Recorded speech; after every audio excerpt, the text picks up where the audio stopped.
世界技能大賽西式烹調呢個項目要求參賽選手喺4日共20小時裏邊完成4個單元，包括冷熱食物烹調、情景處理同埋技能測試。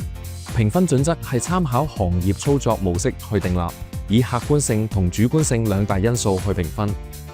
選手需要充分運用各種西式烹調技巧，包括處理食材、爐具及工具運用、高度創意、壓力管理及有效率完成工作嘅能力去參賽。其中，選手要利用指定食材同埋比賽當日即場揭曉嘅神秘食材，設計餐單同製作菜式，絕對考驗到選手對唔同食材嘅特質認識同臨場應變能力。除此之外，選手對於工作環境嘅安全、專業操守同溝通技巧，都係世界技能大賽評核選手嘅範圍。我期望可以藉着世界技能大賽呢個平台，俾多啲機會年輕人去切磋廚藝技巧，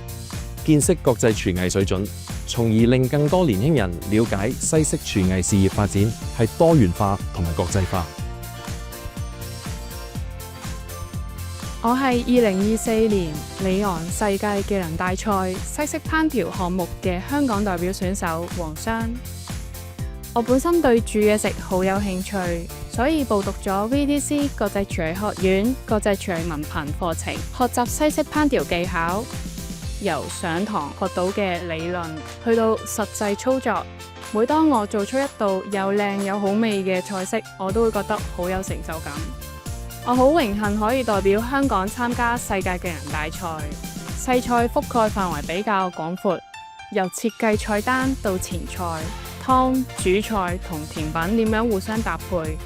仲有時間上嘅控制，都係考驗選手對西式烹調嘅技術。為咗更加認識唔同地方嘅特色美食同飲食文化，訓練期間專家安排我參加其他海外比賽。透過同其他地區嘅選手互相切磋，我唔單止學到新嘅烹調技巧，亦認識咗嚟自唔同地方嘅年輕選手，大家建立友誼，擴闊人際網絡，收穫良多。